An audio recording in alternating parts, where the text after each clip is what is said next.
Hello! Bienvenue sur Entrepreneur Crossing, un petit îlot de liberté pour les femmes qui veulent comprendre, expérimenter et trouver l'inspiration pour vivre leur meilleure vie d'entrepreneur.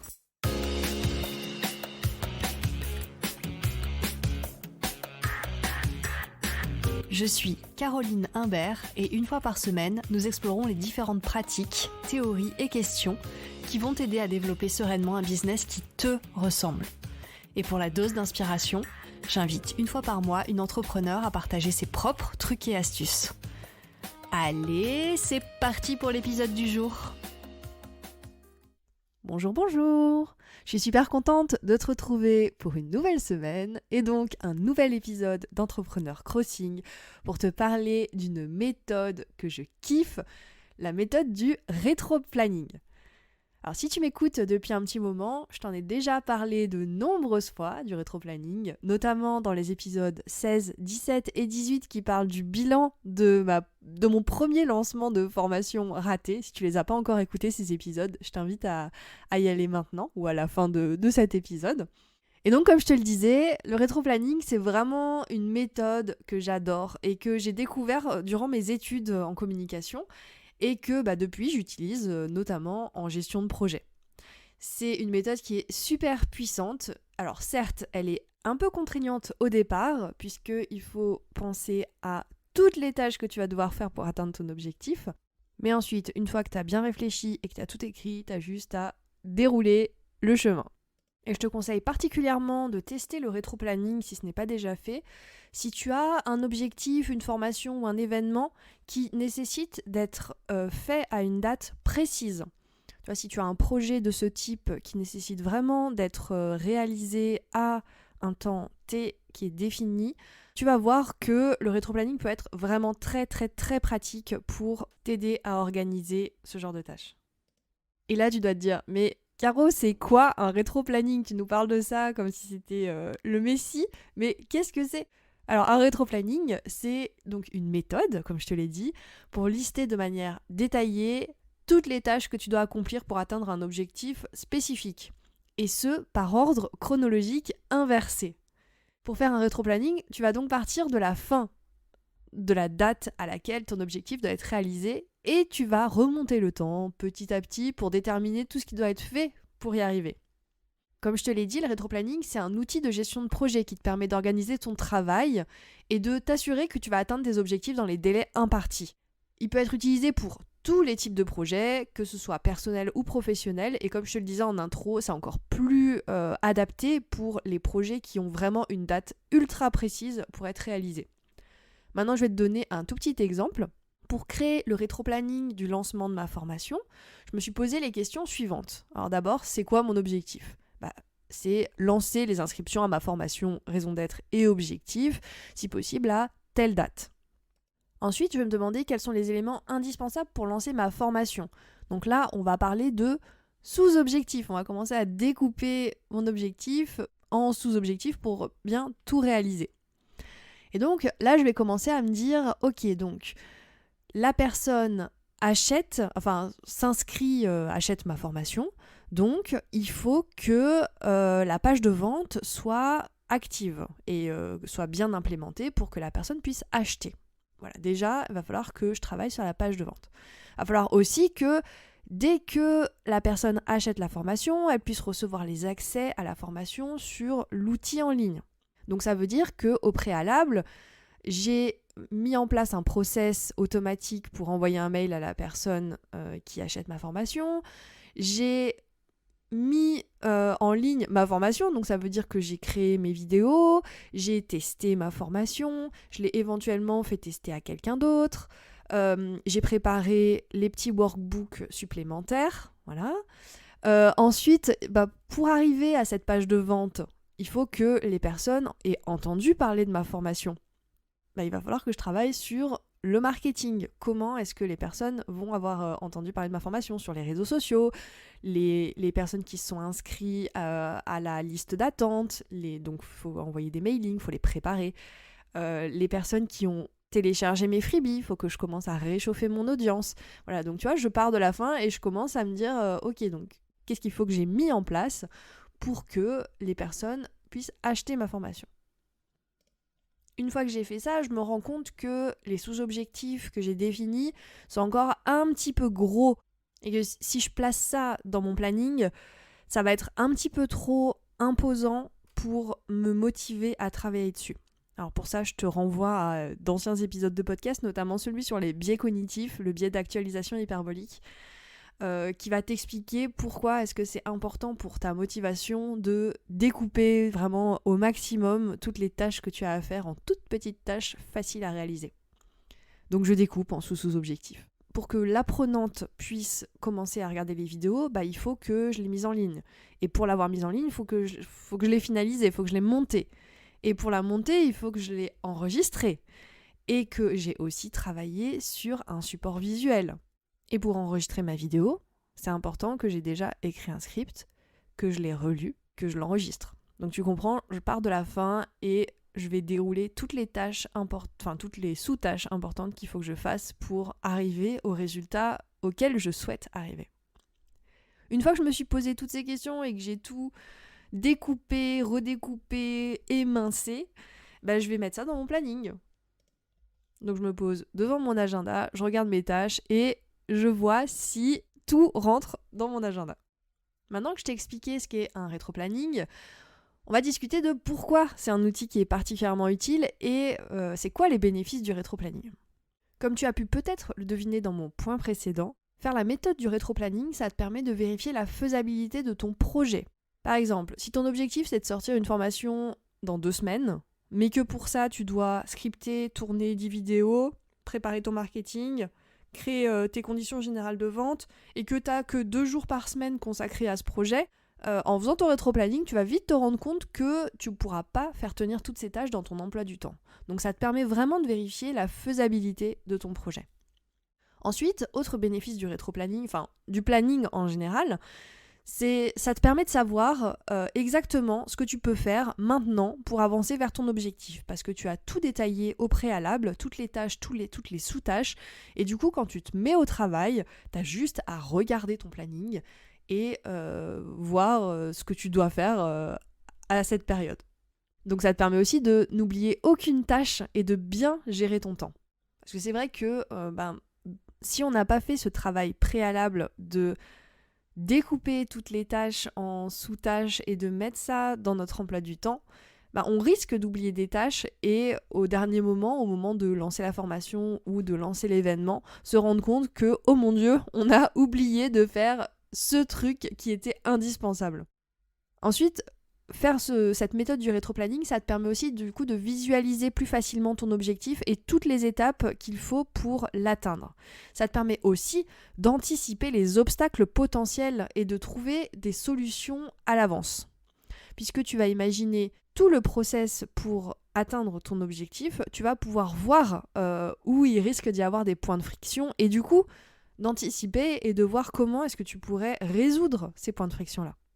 Autre avantage du rétroplanning, ça te permet de garder ta motivation intacte parce que tu vois concrètement chaque jour ou chaque semaine, selon comment tu travailles, tout le travail que tu as déjà effectué et tu vois ton projet avancer concrètement puisque tu vas rayer tes petites tâches au fur et à mesure, d'où l'importance d'avoir des toutes petites tâches, ce dont je te parlais dans l'intro du podcast. Et ça, vraiment, ça va libérer de la dopamine dans ton cerveau et ça va te permettre de te dire que oui, tu avances sur ton projet. Et ça, c'est hyper motivant pour continuer.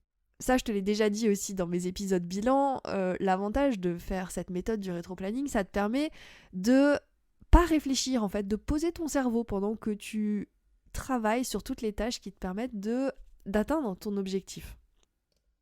Je te redonne l'exemple du lancement de ma formation. J'avais tout prévu en avance et du coup, oui, j'étais un peu stressée, j'avais peur de lancer ma formation, c'est normal, mais cette peur n'est pas venue empiéter sur mon travail, sur mes tâches quotidiennes, puisque je savais ce que j'avais à faire, c'était noté dans mon emploi du temps, dans mon agenda.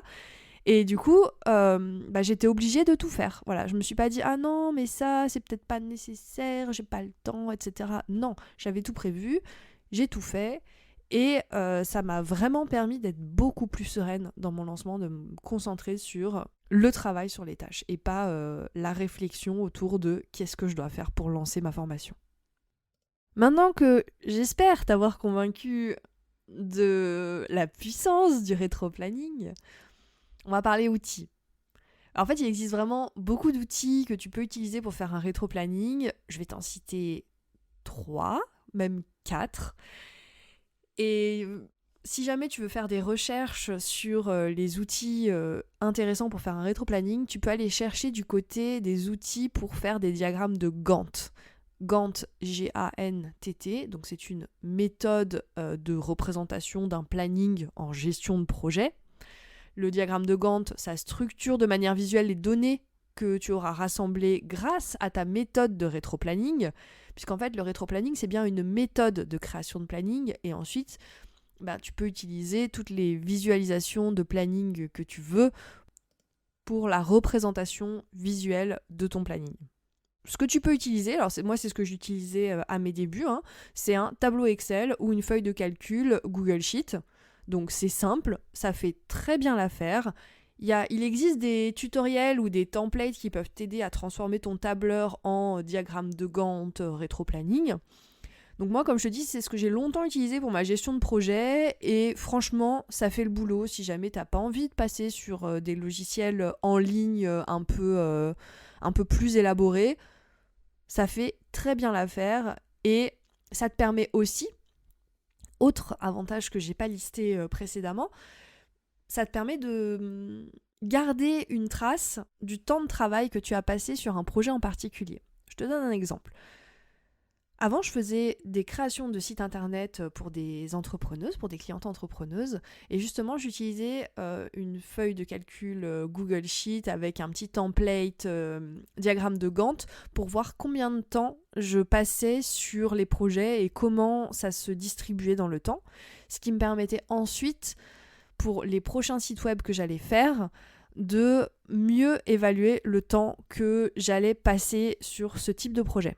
Donc ça, c'est aussi un des gros avantages de planifier tes objectifs et les tâches à faire avec un rétro-planning, diagramme de Gantt, planning Excel. Donc ça te permet vraiment de savoir combien de temps tu as passé sur les tâches. Et du coup, si tu réitères ce genre de tâches, combien de temps ça risque de te prendre. Alors après, il existe bien d'autres outils encore, mais le rétro-planning, du coup, ça peut vraiment te permettre ce genre de choses. Donc je t'ai parlé du tableau Excel et de la feuille de calcul Google Sheet. Il y a également un de mes logiciels en ligne favoris, fétiche, c'est Notion. Et Notion, depuis un petit moment, propose une visualisation des bases de données en vue timeline. Et ça permet vraiment d'avoir une vision super claire des tâches à effectuer et de leur progression dans le temps. Et en plus, il y a pas très longtemps, Notion a ajouté la possibilité de gérer des sous-tâches et de conditionner aussi des tâches à la réalisation d'autres tâches. Et ça rend cette vue timeline hyper puissante et on se rapproche vraiment beaucoup du diagramme de Gantt et ça te permet d'avoir un planning au poil. Si jamais tu utilises Notion et que tu ne connais pas cette vue timeline ou alors que tu ne t'es pas encore intéressé à la fonctionnalité des sous-tâches et des tâches conditionnelles, je te conseille de regarder quelques tutos et d'aller y faire un tour et de tester, parce que tu vas voir, c'est ultra puissant. Alors si t'aimes pas Notion, mais que tu utilises Trello, il existe des extensions, des power-ups dans le langage Trello, qui te permettent de présenter les données sous forme de diagramme de Gantt. Alors moi je t'avoue que j'ai testé très rapidement il y a quelques années et j'ai pas été convaincue, mais depuis je sais qu'il y a des nouveaux power-ups qui sont sortis et qui sont peut-être plus performants.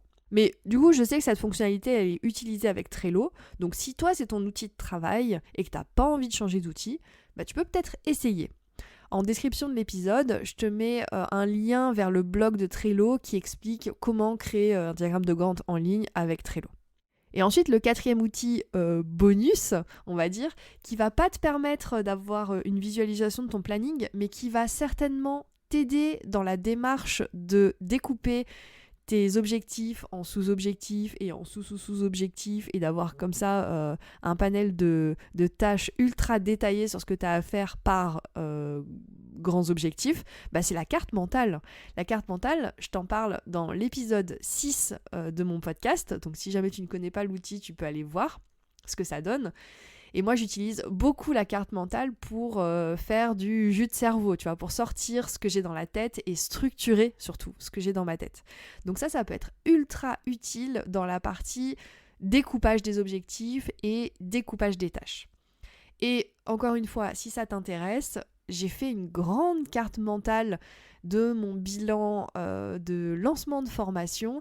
Donc si jamais tu veux voir à quoi ça ressemble, je t'invite à aller voir les épisodes de podcast 16, 17, 18 et les articles de blog associés. Tu verras que j'ai donné un accès libre à la grande carte mentale bilan de ce lancement. Maintenant que tu as envie d'essayer le rétroplanning, je te récapitule la petite méthode express pour créer ton rétroplanning et les étapes par lesquelles je te conseille de passer pour avoir un planning qui déchire.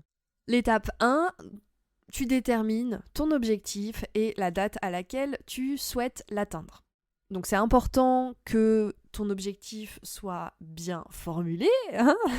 J'ai fait des épisodes de podcast et des articles de blog là-dessus. J'ai aussi un challenge 6 jours pour des objectifs Smart and Beyond qui t'aide à bien formuler tes objectifs pour les prochains mois. Donc si ça t'intéresse, va voir dans la description de l'épisode. Mais en tout cas, première étape, il te faut un objectif, il te faut une date, et bien sûr, il te faut donc un objectif SMART et même plus. Parce que sans cette base, ça va être compliqué. Étape 2. Maintenant, il va falloir que tu listes toutes les tâches nécessaires pour atteindre ton objectif par ordre chronologique inversé. Donc, tu prends ton objectif et puis tu te demandes, ok, pour atteindre cet objectif, du coup, qu'est-ce qu'il va falloir que je fasse ? Donc tu commences par la date à laquelle tu souhaites atteindre ton objectif et puis tu travailles en arrière pour déterminer les étapes à suivre pour y arriver. Et ensuite, t'hésites surtout pas à passer du temps pour décomposer chaque tâche en étapes plus petites et plus gérables. Tout ça pour t'aider à rester concentré et motivé tout au long du processus. Donc c'est un petit peu long, ça va te demander un petit peu de travail, mais tu vas voir que à long terme, ça va te faire gagner un temps fou. Ça va préserver ta motivation, ça va te permettre de passer à l'action et surtout de passer au-dessus de tes peurs inhérentes à la réalisation de l'objectif. Étape 3, maintenant que tu as toutes les petites tâches à réaliser pour atteindre ton objectif, tu vas attribuer des dates limites à chaque tâche et tu vas mettre en place des rappels pour toi-même. Tu vas mettre tout ça dans ton agenda, tu vas organiser ton process de travail. Et puis chaque semaine, tu vas voir, ou chaque mois, ça dépend de ta temporalité, la temporalité avec laquelle tu travailles, tu vas regarder, ok, cette semaine, qu'est-ce qu'il faut que je fasse comme tâche ? Ou alors, ce mois-ci, qu'est-ce qu'il faut que j'ai mis en place pour atteindre mon objectif ? Ou alors, encore une fois, aujourd'hui, qu'est-ce qu'il faut que j'ai mis en place pour atteindre mon objectif ? Et voilà, je pense que je t'ai dit à peu près tout ce que je savais sur les rétro-plannings. J'espère que si tu ne connaissais pas cette méthode, ça t'a donné envie d'essayer. En tout cas, moi je suis très curieuse comme d'habitude, donc si jamais tu testes la méthode du rétro-planning, que tu as des questions, que tu as des retours, on peut en discuter, d'ailleurs j'en serais ravie. N'hésite pas à me contacter sur Instagram par message privé ou par mail, je reste disponible. En attendant, je te souhaite plein de petits passages à l'action, plein de petits bonheurs. Je te souhaite une excellente semaine et je te dis à la semaine prochaine. Et oui, c'est déjà la fin de l'épisode. Mais je profite de ces quelques secondes pour t'envoyer toute ma gratitude et te dire que si tu souhaites soutenir ce podcast, tu peux, en plus de l'écouter chaque semaine, prendre 2 minutes pour me mettre 5 étoiles sur ta plateforme d'écoute et me dire en commentaire ce que ce podcast t'apporte. Je lis chaque commentaire posté et c'est pour moi un concentré de joie et de motivation, donc par avance, merci pour ta contribution. Si tu es à la recherche des ressources citées dans l'épisode, tu peux les retrouver dans la description. J'ajoute un dernier mot pour te dire que si tu veux me contacter à propos du podcast ou pour me suggérer un sujet à traiter, tu peux m'envoyer un message sur Instagram ou par mail. Là encore, tu trouveras toutes les informations en description. À la semaine prochaine!